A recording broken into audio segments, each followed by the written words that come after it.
Hello Whovians and welcome to my latest Doctor Who review, where today I review State of Decay, the 112th Doctor Who story, starring Tom Baker as the 4th Doctor.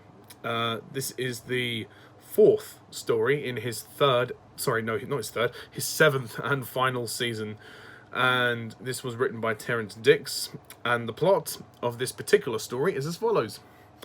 Still trapped in E-space, the Doctor's TARDIS materializes on a medieval planet.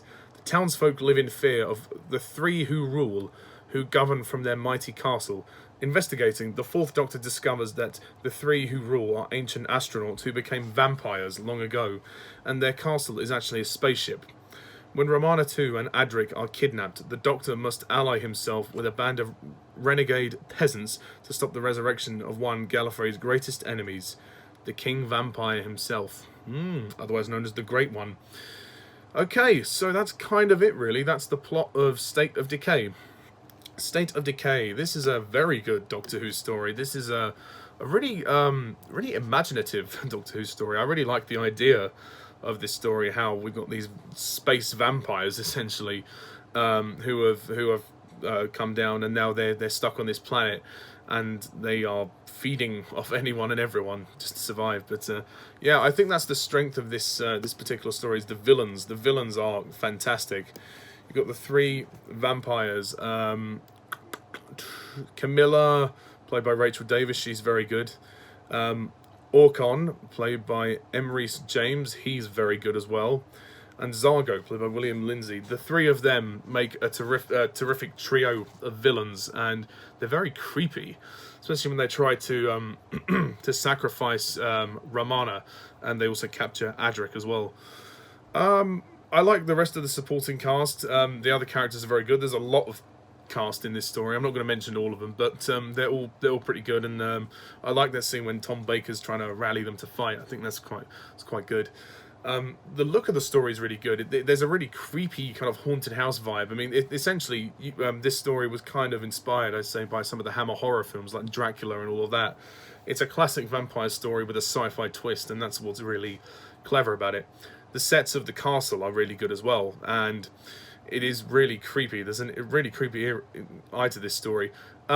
It is a tad bit slow in the middle. I think there are a couple of scenes which do, like talky scenes, which do go on a little bit, but nothing major.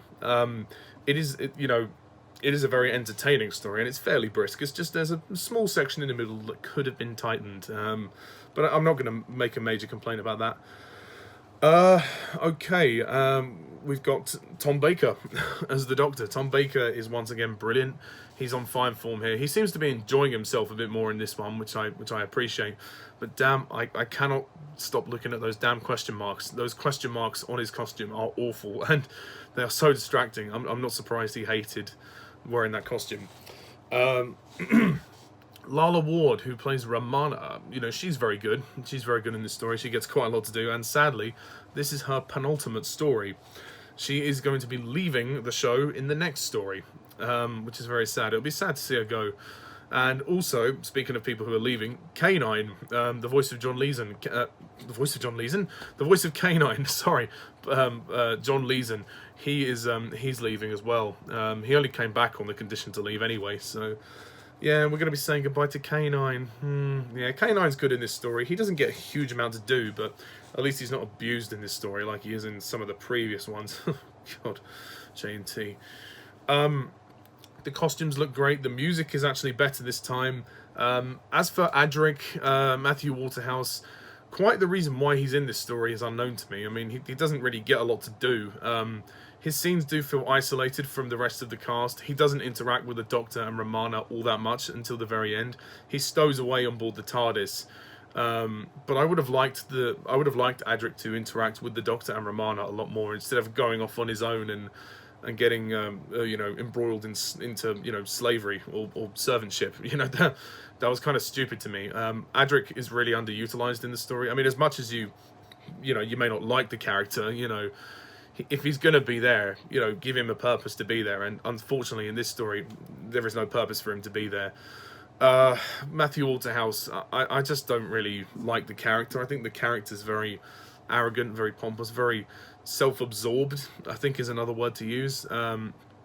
And yeah, he doesn't have a lot of chemistry with Lalla Ward and Tom Baker, and yeah, apparently he's very difficult to work with, and I guess it shows on screen. There are moments when Romana actually tells off Adric, and I think there's a few genuine remarks in there, but yeah, I mean, he's not terrible, but he's definitely the weakest in the cast. He really is the weakest in the cast. Also, speaking of the villains, there's the Great One, which we see at the very end. It's only like a vampire hand, like it's a gigantic hand, because basically on top of what the Great One is, like the Great One is down below, and then there's a rocket, which is the rocket that these people travelled in to get down to this planet. The rocket is set off. The Doctor sets the rocket off, and then the hand tries to creep out. The hand looks pretty freaky, actually. The prosthetics look really cool, and then the rocket comes down and destroys the hand, so that's kind of interesting, but we don't see that until the very end. Yeah, I mean, as I said, the pacing could have been tighter. I really do like the look of this story, and I like the idea of it, and I just think it's a really creepy Doctor Who story. It's quite scary. It is kind of reminiscent of some of the old Philip Hinchcliffe stories. 4 parts, zips by, mostly okay, other than a couple of minor pacing issues, as I've said. It's not. It's good. It's a very entertaining, fun romp of a Doctor Who story. Yeah, as I said, I just don't see why. I just don't see why Adric couldn't have had a bit more to do. Yeah, that's it. The script by Terrance Dicks, I think, is very good, and Terrance Dicks is a very good writer. He's been writing for Doctor Who for quite some time, as from where I am now. The direction by Peter Moffat. I don't think he's in any relation to Stephen Moffat. I certainly hope not. The direction is good. It's very good. It's very tight, very solid. I also really like the makeup on the vampires. I think the makeup looks really clever, and for the sort of first vampire story, it is really creepy. It's a story you could watch on Halloween.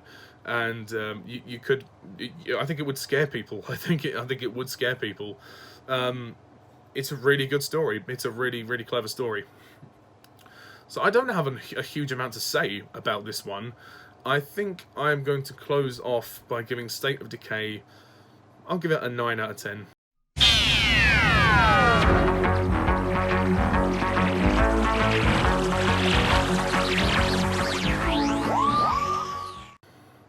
Yeah, I don't have a lot to say about it, but I think it's a really good story, and it's a nice addition to the E-Space trilogy. So yes, but anyway, that's kind of my review of State of Decay. Thank you very much for watching. I think we are pretty much almost halfway through the series, or over halfway through the season. Next time, we're going to be looking at Warrior's Gate, which is the 113th story, the last installment of the E-Space trilogy, and Romana and K9's final story. Very sad. Although K9 will be back in the David Tennant story, School Reunion. So, I will review. I'm reviewing all the first 12 Doctors, so I will be going up to David Tennant. So don't worry, I'll cover that at some point. Yes. So thank you very much all for watching and listening, and stay tuned next time for Warrior's Gate. So until next time, see you soon. Goodbye for now.